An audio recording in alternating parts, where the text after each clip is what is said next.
Salut, c'est Megadriver 16. On se retrouve pour l'étape 8 d'Axe 3 Domaine sur mon tour avec Belkin. Et les choses sérieuses commencent. La haute montagne commence sur ce tour avec les Pyrénées. Et pour cette étape, je suis avec Gesink en échappée depuis le début de l'étape, avec comme compagnon d'échappée Van de Velde, Bakelans, Vichot et Gauthier. On voit que Rodriguez, Roland et Martin ont tenté d'attaquer derrière. Et donc là, c'est pas d'énormes grimpeurs, hein. Il y a Van de Velde qui n'est pas mauvais, je crois, mais bon, ils ne sont pas à la hauteur de Gesink. Donc je vais attaquer là, à 7 km du sommet de ce col hors catégorie, puisque le peloton revient fort en plus. Et je me suis permis de partir avec Gesink car il a 8 minutes 32 au général, donc normalement pas trop inquiétant pour les favoris. Allez, passage en grand plateau, ça craque déjà derrière, il n'y a plus que Van de Velde et Bakelans qui me suivent. Allez. Le maillot jaune a été mis en danger, mais il est de nouveau en tête du classement général. Une attaque de Gesink en danseuse. Voilà, la barre rouge bien entamée, donc on va se calmer. Ça a dû faire mal derrière et pour le coup on a repris un peu d'avance sur le maillot jaune. Le maillot jaune qui de toute façon va complètement craquer sur cette étape normalement puisque c'est Gilbert. Donc là mon but c'est la victoire d'étape avec Gesink, on va voir comment c'est jouable. Et bien évidemment Tendam qui va attaquer puisque c'est le leader désigné sur ce tour pour la Belkin. Donc je ne pense pas le faire attaquer dans cette ascension, mais plutôt dans la descente et dans l'ascension finale vers Axe 3 Domaine. Donc il y a deux gâteaux en ravitaillement là. Je prends le premier avec Gesink à 4 km du sommet. On arrive sur un passage particulièrement dur. Accrochez-vous. Il faut que je regarde derrière si ça suit. Dans les 35, ouais, ils sont 35 dans le peloton, hein, ça a fait mal. Et il est à 1 minute le peloton, il est vraiment pas loin. On a Van de Velde qui a été rejoint, ainsi que Bakelans par Valverde et Rodriguez.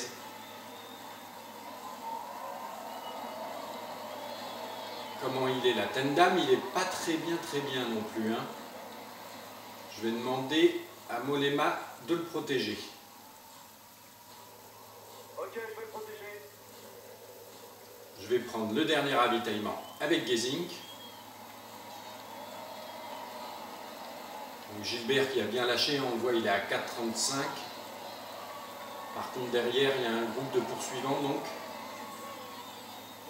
Quintana est sorti du peloton aussi. Il est en train de se faire décramponner. Richie Porte qui se fait décramponner. C'est à 2 km du sommet. Allez, encore un effort.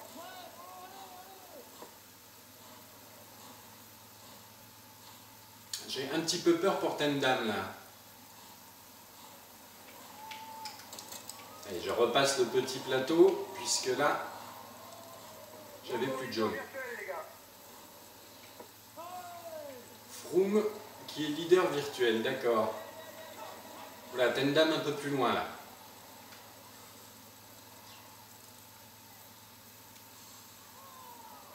Bon, ben je crois que ça va être délicat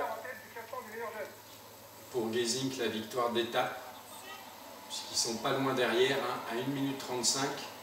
Je vais être obligé d'aller prendre la main avec Tendam. Tendam qui pourtant n'est pas cramé, mais qui s'est quand même fait décramponner. Surprenant. Allez, 1 km de passage en grand plateau. Changement de leader en tête du classement du meilleur jeune. On est avec Evans. On prend les commandes du maillot à poids. Bien joué les gars. On va basculer avec ce groupe devant. Je repasse le petit plateau. Leader en tête du classement du meilleur jeune. Ça n'arrête pas de changer le classement des jeunes, surprenant. Allez, Tendam doit faire une belle descente là.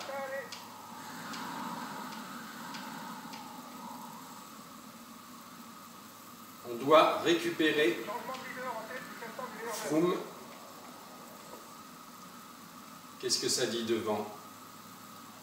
Qu'est-ce qu'il fait, Mollema?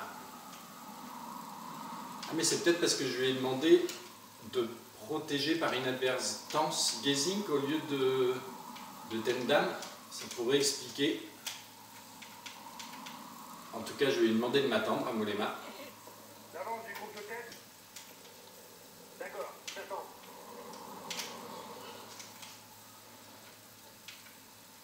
Allez, on va se concentrer un peu plus sur la descente maintenant.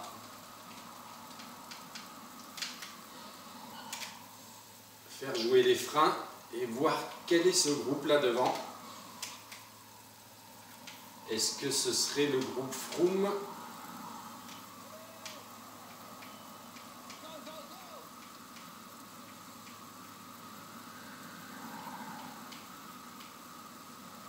Alors, c'est ça, c'est bien le groupe Froome dans lequel Mollema est revenu maintenant.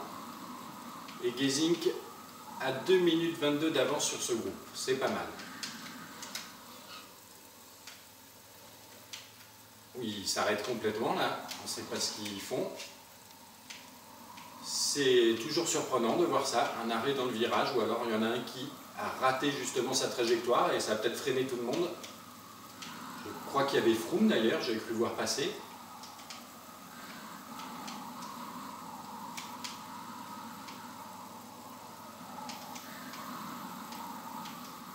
On va maintenant essayer de récupérer un maximum en espérant que Gesink ne craque pas trop dans le final. Alors où c'est qu'ils sont? Bon, ils sont un peu plus loin derrière. On va regarder qui est présent. Voilà, maintenant que ça se calme un peu. Alors on a bien Quintana, Pinot, Contador, Roland.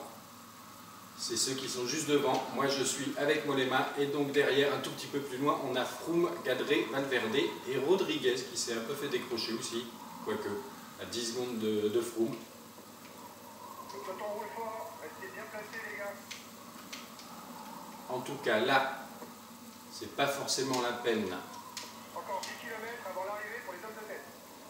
d'y aller à fond. De toute façon, le groupe de Froome va probablement nous rejoindre là.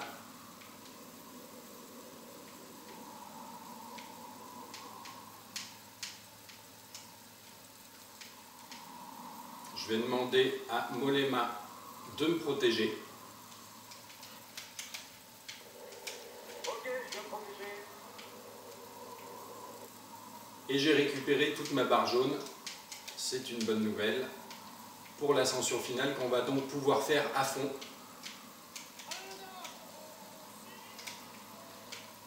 Ah, j'ai bouffé le bas-côté là, c'est pas bon. Ah, ils nous ont toujours pas rattrapés, hein, Froome et compagnie. Bon, je vais lui laisser carte blanche maintenant, je pense que j'en ai plus besoin de Mollema. Mollema, carte blanche. Gesink, il va attaquer. Ok, je vais attaquer. Ainsi que Tendam. Quoique c'est peut-être un petit peu tôt encore. On va rester. Ça y est, le groupe de Rodriguez et Froome nous a rattrapés et il lance les hostilités. Attention, c'est pas le moment de se regarder.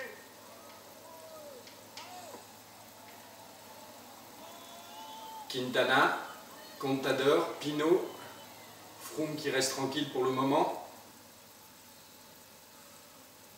Le voilà.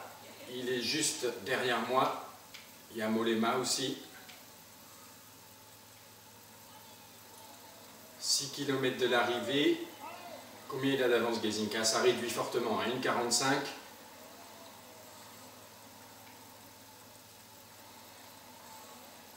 Il me gêne un peu la Froome. 6 km de l'arrivée avec la barre que j'ai là, je pense que c'est maintenant qu'on va attaquer. Déjà j'aimerais bien passer tout petit peu devant Froome, là il m'embête. Voilà. On va aller se mettre dans la roue des autres leaders et lancer une attaque. On est leader virtuel. Allez, on continue comme ça, allez. Rodriguez m'a devancé. Allez, il faut passer le grand plateau là. Froome qui reste un peu en retrait, c'est surprenant. Changement de leader en tête du classement du meilleur jeune.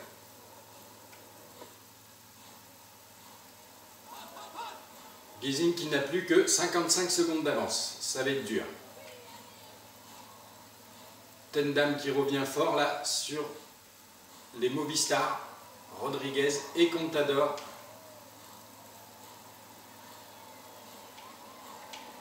Attaque. Attention, c'est pas le moment de regarder. Mollema qui est revenu dans la roue. On voit Gesink là devant. Contador qui n'en peut plus, on dirait. En tout cas, 3,7 km de l'arrivée. Allez, premier ravitaillement pour Mollema qui fait une belle ascension. On rejoint Rodriguez et Quintana. Allez, je remets une petite couche pour essayer de les décrocher, qu'ils ne prennent pas ma roue. Voilà. Qui c'est qui essaye de venir là où il a cramé tout son rouge? On voit les mouvements d'épaule.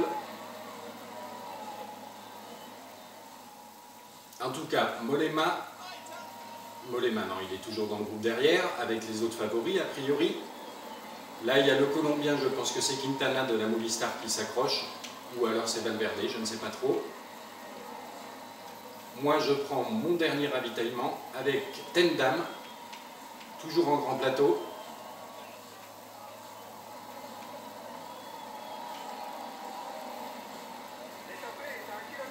Malheureusement, la victoire de Gesink, ça risque d'être délicat parce qu'il n'en peut plus. Il n'en peut plus et je vais peut-être pas pouvoir me permettre de lui offrir la victoire, dans le sens où derrière, ça revient fort quand même. Quoique, je vais quand même lui laisser la victoire parce que je ne vais pas avoir le choix. On dirait. Voilà, une belle victoire de Gesink à Axe 3 Domaines.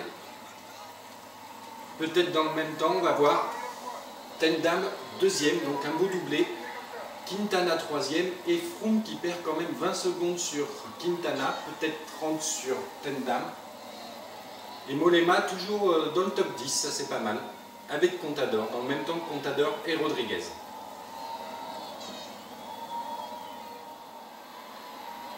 Et voilà la belle victoire d'étape à Axe 3 Domaines, première étape de haute montagne avec arrivée au sommet pour Belkin et particulièrement Gesink qui était parti en échappée et qui a très bien résisté dans le final.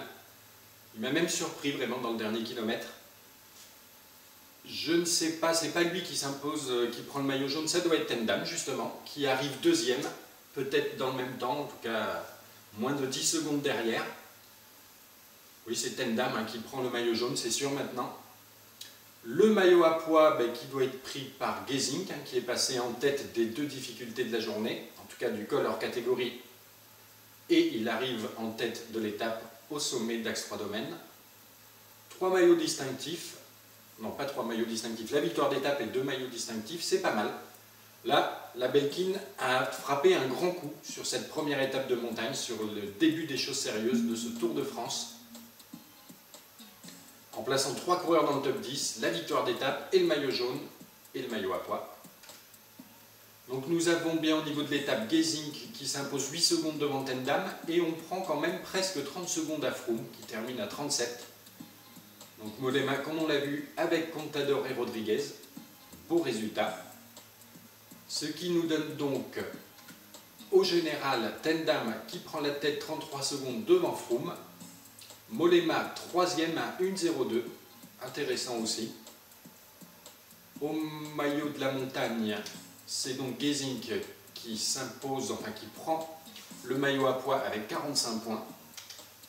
Les points, c'est Kittel, les jeunes, Quintana, l'équipe, bien évidemment là, Belkin avec ce beau résultat avec 3 domaines, ce beau triplé dans le top 10 en tout cas. Et la combativité, c'est Kadri. On se retrouve plus tard pour Bagnères de Bigorre.